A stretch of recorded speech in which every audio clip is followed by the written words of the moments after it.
Acid base, அமிலம் காரம். pH value சொல்றாங்க பாத்தீங்களா, பொட்டன்ஷியல் ஆஃப் ஹைட்ரஜன்.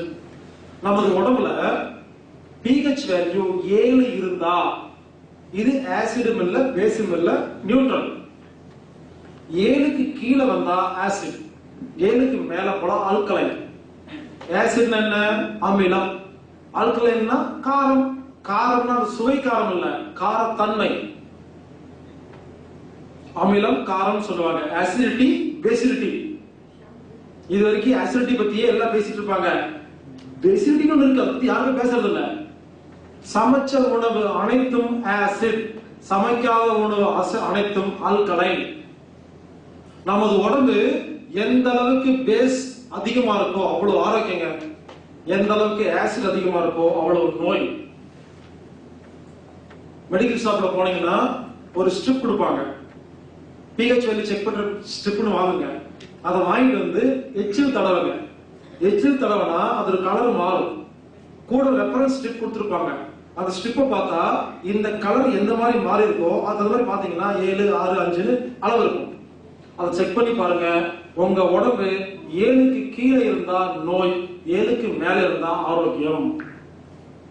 யாருக்கெல்லாம் 7 கீழே இருக்குதோ தயவு செய்து இயற்கை உணவு நிறைய சாப்பிட்டு உடம்புல பேஸ் அதிகம் பண்ணணும். தேங்காய் பால் தான் இருக்கிறதுலயே சூப்பரான ஆல்கலைன்ங்க. ஏன் தேங்காய் பால் சாப்பிடுங்க, தேங்காய் பால் சாப்பிடுங்கன்னு சொல்றேன்னா, தேங்காய் பால் தான் எப்பேற்பட்ட ஆசிட் பாடியும் ஆல்கலைன் பாடியா மாத்திடும். டெய்லி கம்பல்சரி 1 டம்ளர் தேங்காய் பாலா சாப்பிடுங்க. அது உடல் ஆரோக்கியத்துக்கு ரொம்ப ரொம்ப ரொம்ப முக்கியமானது. நீங்க அந்த ஆசிட் ஸ்ட்ரிப்ஸ் செக் பண்ணிட்டு அதுக்கப்புறம் நீங்க டெய்லி தேங்காய் பால் சாப்பிட்டுட்டு ஒரு 3 மாசத்துக்கு செக் பண்ணி பாருங்க, உங்க உடம்பு பேஸ் உடம்பா மாறும்.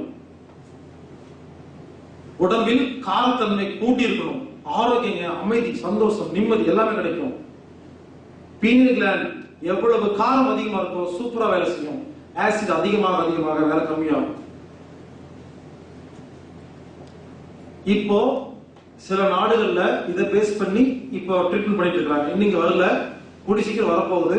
இப்ப எல்லாருமே இந்த ஆசிட் பேஸ் செக் பண்ணி தான், pH வேல்யூ செக் பண்ணி தான் மருந்து மாத்திரை கொடுத்துட்டு இருக்காங்க. இப்போ ரீசெண்டா ஆரம்பிச்சிருக்காங்க சயின்ஸ். ரொம்ப நல்லா இருக்குது.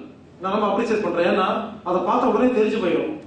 இயற்கை உணவு சாப்பிட்டா மட்டும்தான் உங்களுக்கு ஆசிடா மாறும், சாரி ஆல்கலைனா மாறும்.